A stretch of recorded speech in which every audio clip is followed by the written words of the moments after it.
ময়নাগুড়ি ব্লকের রামশাই এলাকা নিউ লাইনের বাসিন্দা কর্মক্ষেত্রের বাড়িতে পরিবারের লোকেরা লক্ষ্য করে একটি কিং কোবরা সাপকে। খবর দেওয়া হয় রামশাই বন দপ্তরে।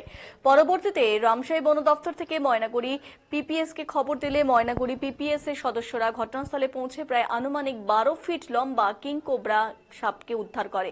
আপাতত সাপটি সুস্থ রয়েছে। বন দপ্তরের সঙ্গে কথা বলে এদিন কিং কোবরাটিকে গরুমারা জঙ্গলে ছেড়ে দেওয়া হবে বলে পিপিএস এর কর্ণধার নন্দ রায় জানিয়েছেন।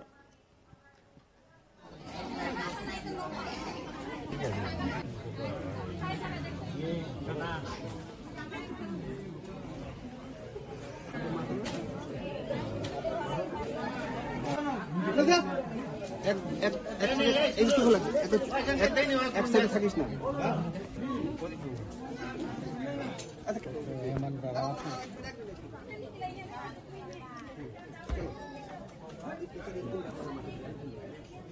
আজকে রামশাই নিউ লাইন এলাকায় কর্ণ ছেত্রীর বাড়ি থেকে একটি কিং কোবরা সাপ উদ্ধার করা হয়।